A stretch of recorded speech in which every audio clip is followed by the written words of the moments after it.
Iran ने नई मिसाइलें और नए ड्रोन निकाल दिए।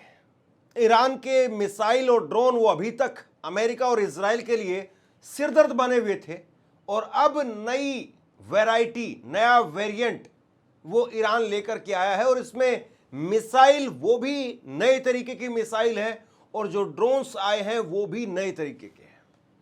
दूसरी बड़ी बात यह है कि इजराइल पर अभी भी ईरान के अंधाधुंध हमले वो लगातार दिखाई दे रहे हैं और फलस्तीन और लेबनान का नाम लेकर के ईरान ने इजराइल को एक बहुत बड़ी धमकी दे दी है। फलस्तीन के साथ में ईरान इस वक्त में मजबूती से खड़ा हुआ दिखाई दे रहा है, मजबूती से खड़ा है भी।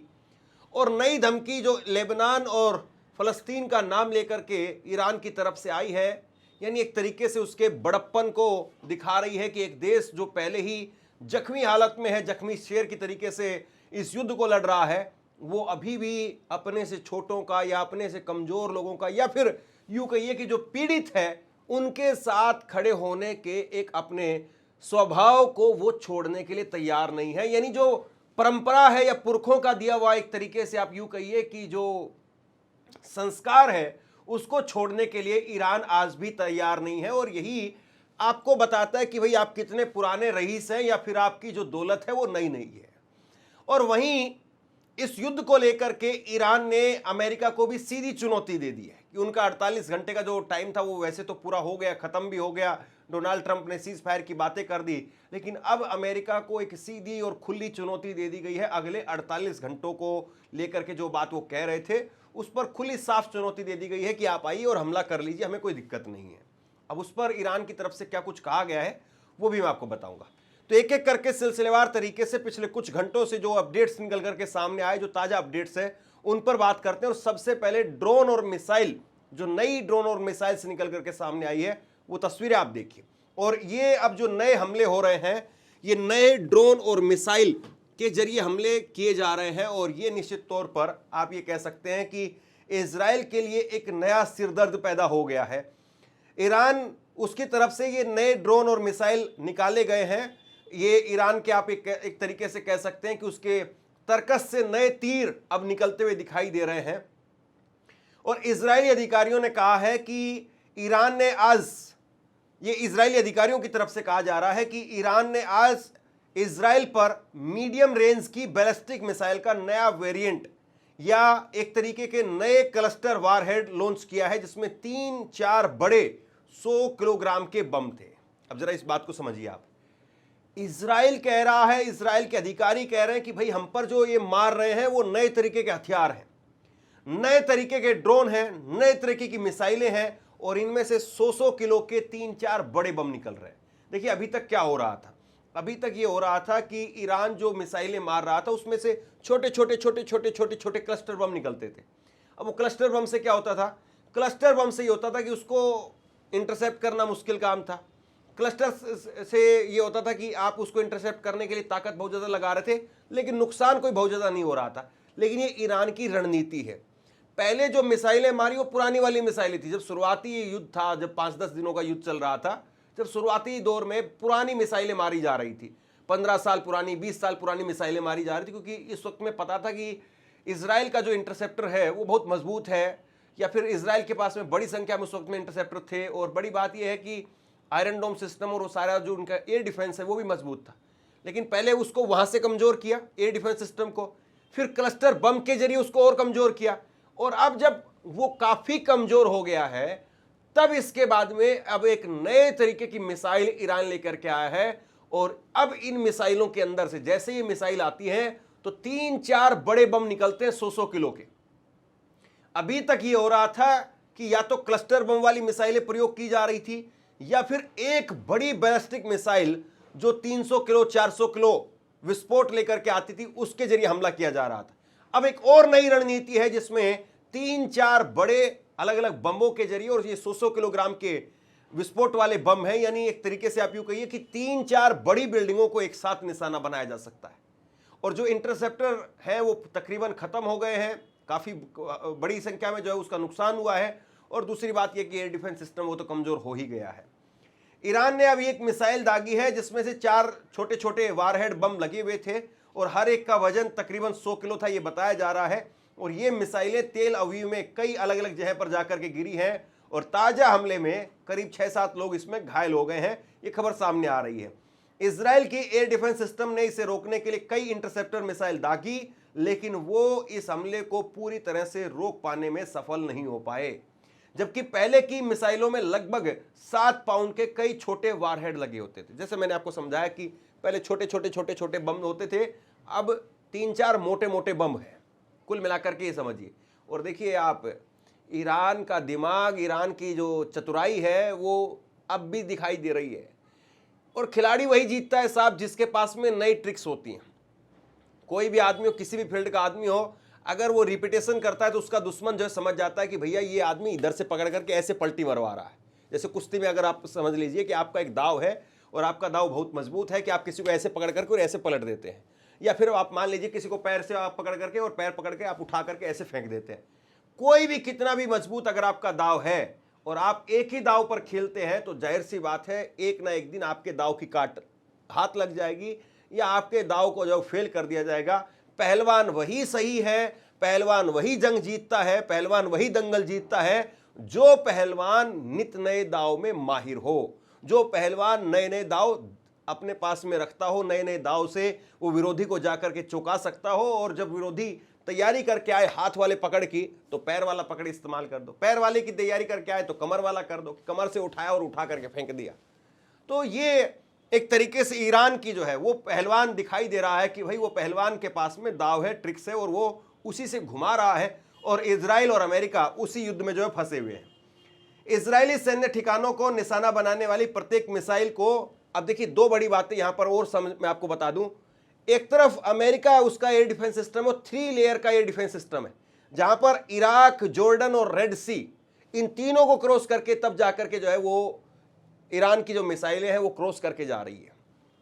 वहीं दूसरी तरफ इजराइल का जो एयर डिफेंस सिस्टम है वो अपने आप में 4 लेयर का एयर डिफेंस सिस्टम है।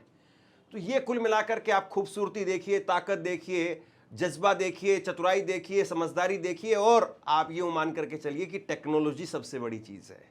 टेक्नोलॉजी वो ईरान के पास में इस कदर एडवांस टेक्नोलॉजी है कि वो 3 लेयर अमेरिका का जो एयर डिफेंस सिस्टम है, इराक, जॉर्डन और रेड सी, इसको पार करते हुए हमला कर रहा है। और दूसरी तरफ इजराइल की 4 लेयर डिफेंस सिस्टम को जो है, एयर डिफेंस सिस्टम को, उसको ध्वस्त करके और वो हमला कर रहा है।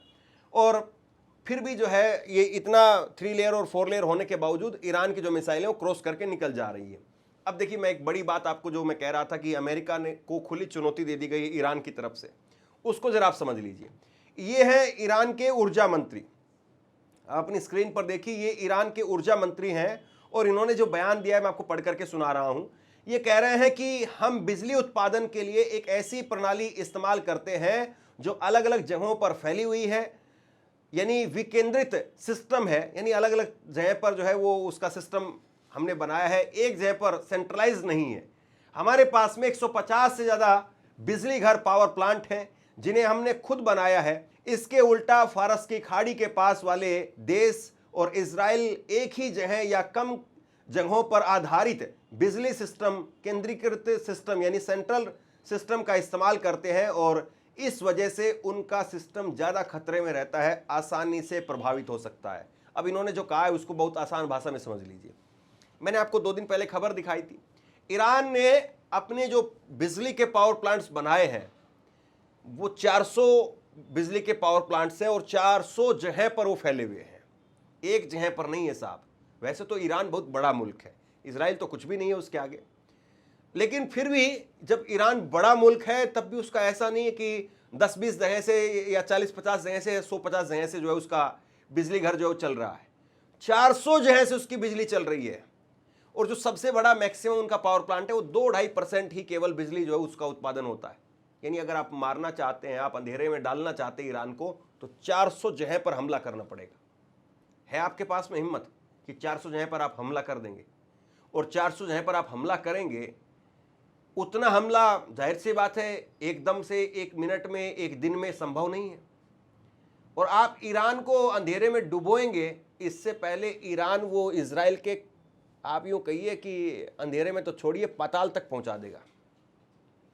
इजराइल के पास में जो उनके बिजली पावर घर हैं, मैं अभी एक रिपोर्ट देख रहा था और उसमें कहा गया कि 14% से लेकर के और 40% तक के भी इजराइल के पास में उनके बिजली पावर प्लांट्स हैं। यानी इसका मतलब आप समझ रहे हैं, अगर कहीं एक 40% वाले पर मारा तो 40% जो देश की सप्लाई वो ठप हो जाएगी। 14%, ये भी अपने आप में बहुत बड़ी बात है। 14% अगर मारा तो 14% ठप हो जाएगी। यानी कुल मिलाकर के ये है कि आपको तकरीबन 30-40 बड़े हमले करने होंगे और 30-40 बड़े हमलों में ईरान जो है वो, माफ कीजिए, इजराइल जो है वो अंधेरे में डूब जाएगा। और दूसरी तरफ आप खाड़ी के देशों में चले जाइए, सऊदी अरब में, दुबई में, वहाँ चले जाइए आप, और फिर वहाँ अगर आप इस तरीके का हमले कर देंगे तो फिर दुबई और ये सारी चीज़ें तो चलती ही चकाचौंध पर है। इनकी जो बिल्डिंगें हैं वो किसको दिखाई देंगी, इनकी जो लीजर लाइट शो वगैरह हैं किसको दिखाई देंगे। वो दुबई की बुर्ज खलीफा को रात में कौन देखेगा, वो तो 6 बजे ही बंद हो जाएगी। 6 बजे के बाद में उसकी तरफ कोई झांक करके भी नहीं देखेगा, क्योंकि पता ही नहीं चलेगा अंधेरा में कहाँ बुर्ज खलीफा है। आज उसमें रात का लेजर लाइट शो वगैरह जो आप देखते हैं वो सब किस वजह से है, लाइट की वजह से है।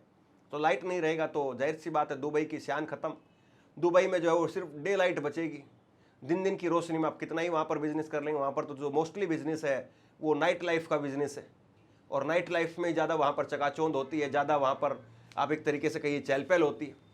तो अब जो है वो अमेरिका को ईरान की तरफ से कहा गया है कि भाई अगर आप मारना चाहते हो, आजमाना चाहते हो तो ज़रा आजमा लीजिए, आप आजमा लीजिए, आप खुले तौर पर आजमाइए, कोई दिक्कत वाली बात नहीं। हम फिर उसके बाद में इजराइल और खाड़ी के देशों को अंधा बना देंगे, वहाँ पर अंधेरा कायम हो जाएगा।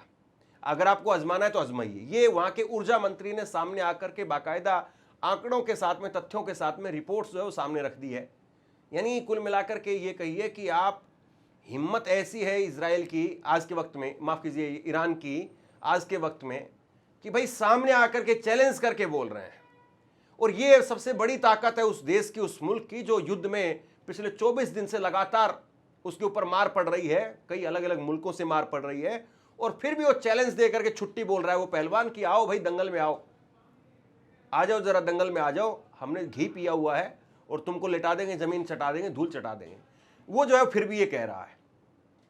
अब देखिए एक विजुअल जो है वो निकल करके सामने आई, ये पुराना विजुअल है, अब जो निकल करके सामने आया है, और इस वीडियो के अंदर दिख रहा है कि ईरान की IRGC नौसेना ने फारस की खाड़ी में एक अमेरिकी ईंधन टैंक पर हमला कर दिया, और इस हमले में टैंकर नष्ट हो गया और उसमें भयंकर आग लग गई। ईरान ने बीते 24 घंटे में इजराइल पर 7 बड़े हमले किए हैं। ये 2 अलग अलग खबरें जो है मैं आपको बताता हूं पॉइंट्स में। दरअसल ये है कि आप, डोनाल्ड ट्रंप साहब कह रहे थे कि भाई हमने इनकी नेवी को खत्म कर दिया है, ये उनकी तरफ से कहा गया था। लेकिन अब IRGC नौसेना की तरफ से एक ये विजुअल जारी किया गया है जिसमें उन्होंने फारस की खाड़ी में अमेरिकी ईंधन टैंकर के ऊपर हमला किया और उसको धू धू करके राख कर दिया। समझ रहे आप इस बात का मतलब? अभी तक तो डोनाल्ड ट्रंप ये कह रहे थे कि भाई हमने नेवी खत्म कर दिया, पहली बात, और दूसरी बात ये कह रहे थे कि हम अपनी नेवी को लगा करके और हम अपने झंडे वाले जहाज़ों को लगा करके यहाँ से दुनिया के तमाम मुल्कों के जो जहाज़ फंसे हुए हैं, भारत में भी जिसके 20-22 जहाज़ भारत के भी फंसे हुए हैं, उन तमाम जहाज़ों को यहाँ से निकलवाएंगे। अब उनका खुद का जहाज़ सुरक्षित नहीं है, खुद के जहाज़ के ऊपर जो है वो हमला हो रहा है और खुद का जहाज़ वो धू धू करके आग में जल रहा है। और बीते 24 घंटे के अंदर, यानी जब सीज फायर की बात कही गई ट्रंप की तरफ से, उसके बाद में 7 बड़े हमले इजराइल के ऊपर ईरान की तरफ से किए गए हैं।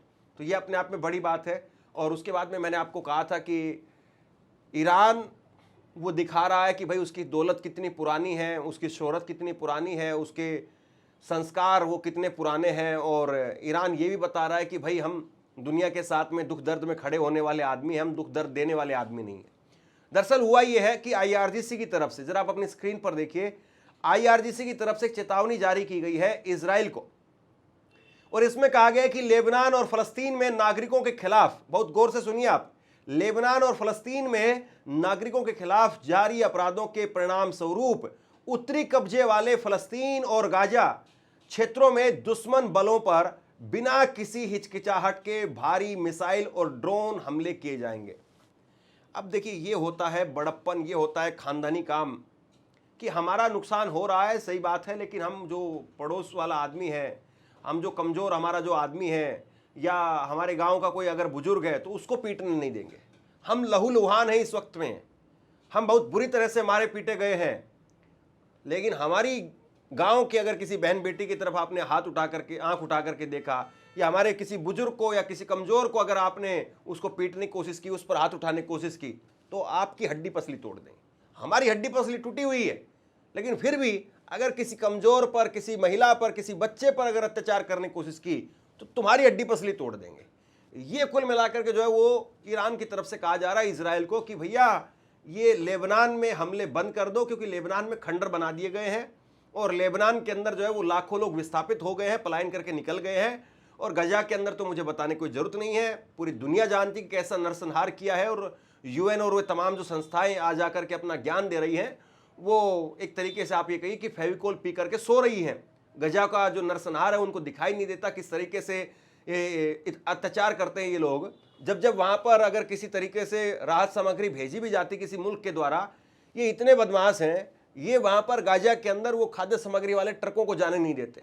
ये बॉर्डर्स पर ट्रकों को रोक देते हैं। खाने पीने का जो सामान होता है, फल फ्रूट्स होते हैं या दूध होता है या और कुछ खाने पीने का सामान होता है, वो खड़े खड़े ट्रकों के अंदर वो खराब हो जाए, सड़ जाए, ये इनकी कोशिश होती है। और ये दुनिया को कह रहे हैं कि साहब हमारे बच्चों पर हमला कर रहे हैं, हमारे ऊपर जो है वो इजराइल की तरफ से परसों का आ गया, नेतन्याहू सामने आकर के कह रहे थे कि भाई हमारे लोगों के ऊपर, बच्चों के ऊपर हमला हो रहा है। अरे आपने क्या किया है पूरी दुनिया जानती है, आपका चैप्टर क्यों बुलवाते हो आप ऐसी बातें कह करके लोगों को बता रहे हो कि आपका क्या इतिहास रहा है। छोटे छोटे बच्चों तक आप मदद नहीं पहुंचने देते हैं। यूएन के भी कई बार ट्रक्स जो हैं उनको बॉर्डर्स पर खड़ा करके उनका जो सामान है वो खराब हो जाता है। कई बार ऐसा होता है, कई बार ऐसी खबरें निकल करके सामने आई कि वहां पर जो खाद्य सामग्री वहां पर गई, जो भी फूड आइटम्स वहां पर गए, वो इतने खराब थे कि उनको खा करके लोग बीमार हो गए। और आप दुनिया को ज्ञान दे रहे हैं साहब। लेकिन अब ईरान ने कहा है दरअसल हुआ ये था कि जब ईरान के ऊपर अटैक किया गया तो इजराइल को लगता था कि भाई अब तो अपन खामेनेई को मार चुके हैं और बाकी लोगों को अब हमने कंगाल कर दिया है, मार दिया है। उधर से रजा पहलवी जैसे लोग जो भाषण दे रहे थे, ज्ञान दे रहे थे कि भाई अपन तैयार हैं, हम आ रहे हैं और उसके बाद में रिजीम बदल देंगे, ये कर देंगे, वो कर देंगे। तो शुरुआती जब इस युद्ध के 4-5 दिन थे, उस वक्त में इजराइल जो है बहुत उछल रहा था और इजराइल को लगता था कि साहब चलो अब तो खाली ईरान की बात क्या है, और बाकी के इधर खाड़ी के देश, बाकी जितने भी खाड़ी के अंदर अपने जो दुश्मन है उनको भी निपटा दिया जाए। लेबनान हिजबुल्ला में जो है उनको भारी वहां पर तबाही मचाई और हिजबुल्ला को, उनको लगता था कि जो हिजबुल्ला शांत है, सोया हुआ है, डरा हुआ है, घबराया हुआ है, मरा हुआ है, उसको वो मार देते हैं, उसको खत्म कर देते हैं। लेकिन उल्टा मामला पड़ गया। इन्होंने जाकर के हिजबुल्ला के ऊपर तबाही मचाई, हिजबुल्ला पर जो है वो निशाने साधे। और वहां पर जाहिर सी बात है हिजबुल्ला के पास में अपना कोई एयर डिफेंस सिस्टम नहीं है, तो ये लोग मिसाइलें मारते थे, वो मिसाइलें वहां जमीन पर गिरती थी। उनके पास में कोई ऐसा तंत्र मंत्र था ही नहीं कि किसी तरीके से वो रोक पाए उन मिसाइलों को। अब हो ये रहा था कि वो मिसाइलें मार रहे थे, मिसाइलें नीचे जमीन पर जा रही थी, नुकसान हो रहा था, लोग विस्थापित होने लगे, भागने लगे। लेकिन हिजबुल्ला ने फिर बाद में ये हुआ कि 2-3 दिन के हमलों के बाद में ही ईरान के साथ में ट्यूनिंग हो गई, जबरदस्त ट्यूनिंग हो गई, यानी आप वहां से मारो, हम यहां से मारें, इनके एयर डिफेंस सिस्टम को उड़ा देते हैं। और ये एयर डिफेंस सिस्टम जो है इजराइल का, वो इसी तरीके से काम करता है कि एक बार में एक जगह से जहां से आ रहा है तो वहां पर कैच कर लेता है। लेकिन अगर 2 तरफा हमला होता है तो फिर इसके लिए कैच करना बहुत मुश्किल काम हो जाता है। तो कुल मिलाकर के आप ये कहिए कि जो कुछ अभी तक हो रहा है उसके हिसाब से बिल्कुल साफ साफ दिखाई दे रहा है कि ईरान न केवल उसका पक्ष बहुत मजबूत है, उसका पलड़ा बहुत भारी है, बल्कि ये भी सीधे और साफ तौर पर दिखाई दे रहा है कि ईरान को अमेरिका घुटने पर नहीं ला पा रहा है, किसी तरीके से नहीं ला पा रहा है। और बहुत मुश्किल है ईरान को रोक पाना, ईरान के ऊपर लगाम लगा पाना। और ईरान अगर नई नई ट्रिक्स जिस तरीके से या नए नए हमले जिस तरीके से कर रहा है, इजराइल के लिए बहुत भारी पड़ने वाला है। शेयर कीजिए इस खबर को, और आप क्या सोचते हैं नीचे कमेंट बॉक्स में लिख करके जरूर बताइए। हमारी खबरें आपको कैसी लग रही हैं नीचे कमेंट बॉक्स में लिख करके बताइए, और किस तरीके से हम इन खबरों को और बेहतर कर सकते हैं वो भी ज़रूर बताइए। और अगर अच्छी लग रही हैं तो ज़रूर अपने दोस्तों के साथ में, अपने साथियों के साथ में शेयर कीजिए। चैनल को सब्सक्राइब जरूर कीजिए, और अगर सब्सक्राइब भी किया हुआ है चैनल आपने तो कम से कम वीडियो को लाइक कीजिए, कमेंट्स कीजिए, अपना प्यार दीजिए, और अगर हो सके, मुमकिन हो तो आर्थिक मदद भी जरूर कीजिए। शुक्रिया, थैंक यू।